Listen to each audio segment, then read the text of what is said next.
Hello po mga ka-idol, mga ka-Uragon. Welcome back to my channel. Ito na naman po ang inyong kaibigan, si Uragon Iski TV. Ayan.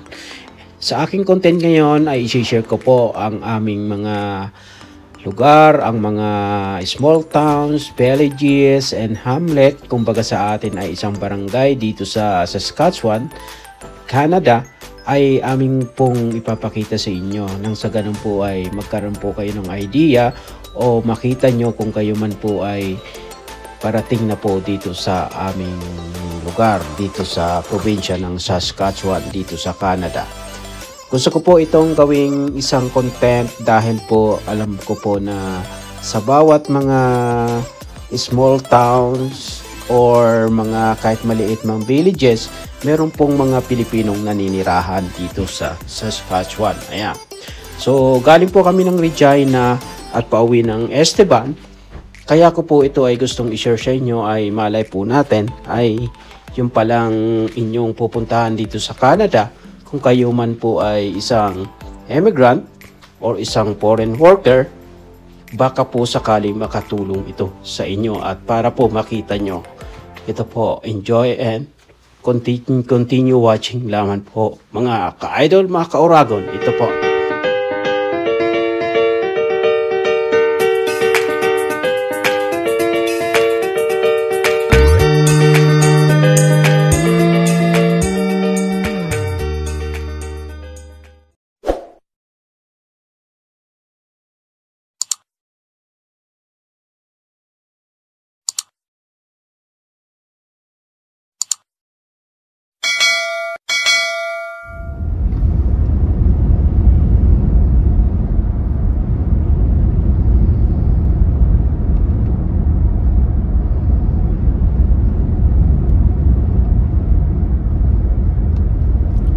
Bali ang daan namin guys, dalawang highway ang aming dadaanan. Highway 33 mula sa Regina and Highway 47 na magko-connect dito sa bandang Stoughton.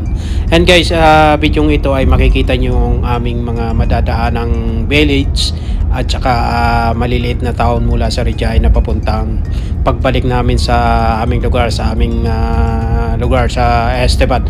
So ito guys, panoorin nyo, ito yung highway aming mga dadaanan dito. Yan mga idol, mga ka-Uragon, medyo mabilis tayo dahil ang speed limit dito sa highway na to ay 100 kilometers per hour. Interactions are most likely, and voters are advised simply during the months of June through September when these interactions take place to not go into that area. Ito mga idol, mga ka-Uragon, ito yung una naming madadaanan, itong hamlet or village ng Cronuau, Saskatchewan, dito sa southeast ng Regina. Ito. Ang next pala niyan guys, yung village ng Sidley. Ayan. Yan, makikita niyo mamaya at sana at ating makuhanan ang village ng Sidley. Ayan guys. So ito yung Cronuau.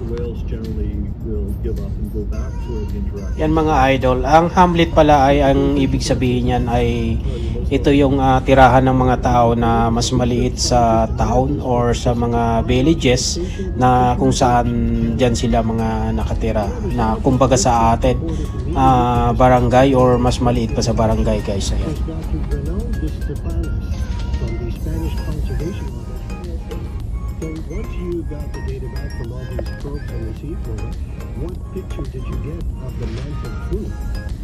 Ito mga ka-Uragon, mga idol, ang next naming madadaanan pala ay ang village ng Osage. Yan. Ang Osage is a village guys, yan, within the rural municipality of Belmore. Along Highway 33 din siya in southeast of from Regina guys. Yan. So you can reset the representation of what a normal area looks like. Ang tinadrive ko nga pala mga idol, mga ka-Uragon, ay pick up Ford F-150. Ayan yung aming pick up. How do they hold that memory?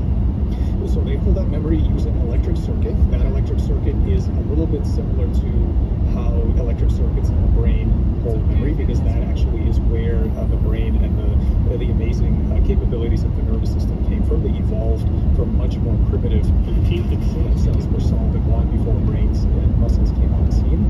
And while there are still many open questions, it's pretty clear now that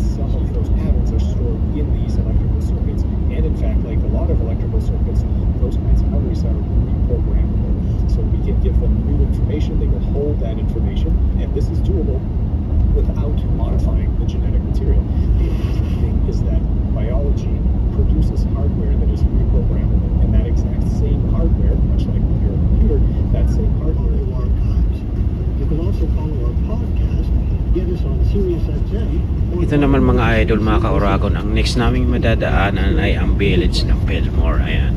Ang Pelmore mula Regina ay umaabot ng 1 hour and 6 minutes. At mula naman dito sa Pelmore to Esteban ay umaabot ng 53 minutes pa. So bali, ayan po yung distance ng dalawang city from Regina to Pelmore and from Pelmore to Esteban naman mga idol, mga ka-Oragon. So ito na po yung village. Ayon sa aking pagsasaliksik, ayon sa aking dahil nag-research tayo nung huling survey or census ng village na ito nung taong 2016 ay meron lamang pong 311 na population sa village ng Pelmore. Ayan. So para po sa kaunting kaalaman, at dahil po tayo ay nagawa ng mga ganito-ganito na ating mga nadaanan, mga maliliit na towns, mga villages at mga hamlet. Hamlet po, inuulit ko po, ito po yung mga parang barangay sa atin o mas maliit pa na barangay kumpara sa atin.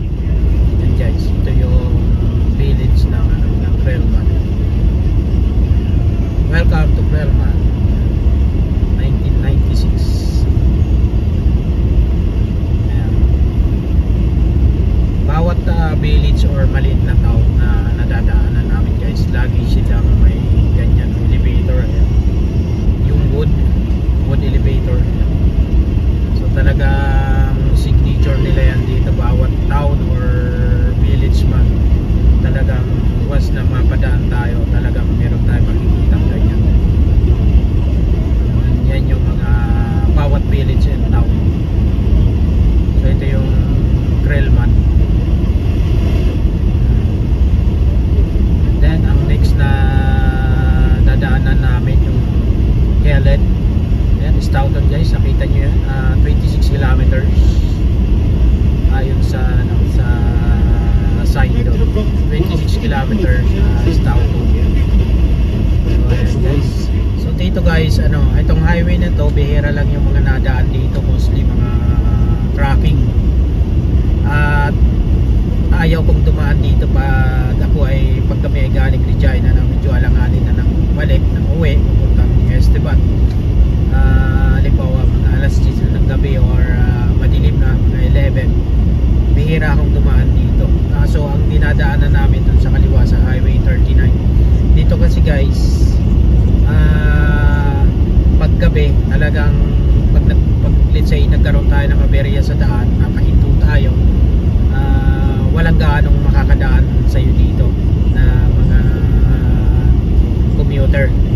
Let's say kailangan natin ng tulog, di tulad dun sa kabilang highway sa 39, marami talagang nadaan to ng mga commuters. So tulad ng sabi ko, marami ditong nadaan mga truckers. At dito kasi kung gusto nyong, kung komportable kayong walang gaanong nakakasalubong, walang gaanong sasakyan, pwede kayo, ito na lang, Highway 33 and connecting sa Highway 47 daan. Meron ditong transloader, tulad nung sa trabaho namin, yung mga rail car na propane, ayan, naglulog ng mga propane or butane dito. Ayan yung mga rail cars na yan, yung mga black. So ganun din yung mga amin inulugan sa aming trabaho sa border ng US.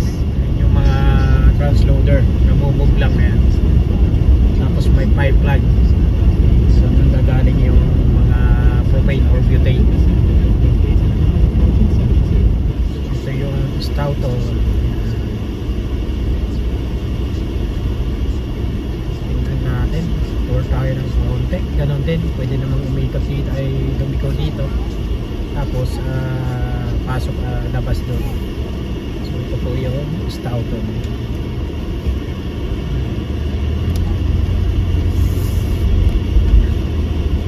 Turn right now. Drive tayo, drive. In 100 meters, turn right. Madaanan natin yung Stoughton. Yan. Turn right May now. go up. Railway Avenue. May co-op dito. Crossroads Bar and Grill Hotel. Ayan. So ito.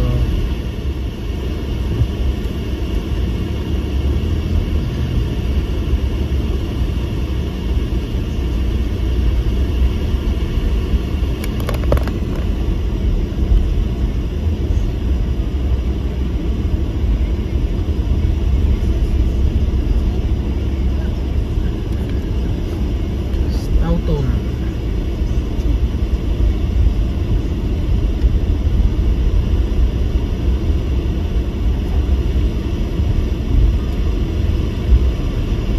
In 150 meters, turn right onto Highway 47.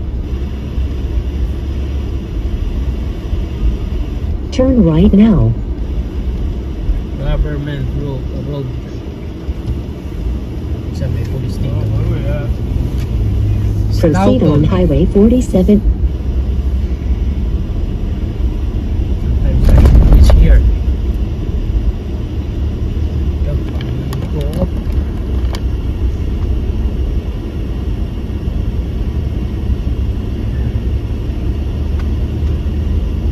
Diniretso Highway 47 papunta yung Esteban.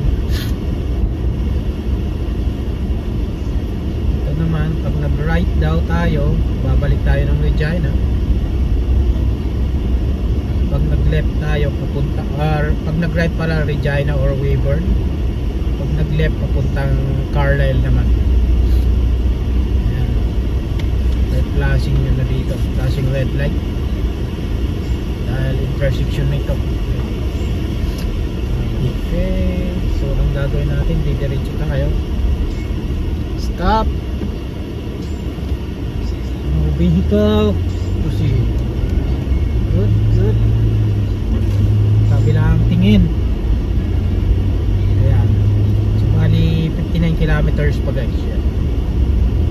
From here, from Stoughton to Esteban, 59 kilometers. Ayan, 100 na tayo speed limit. Continue driving.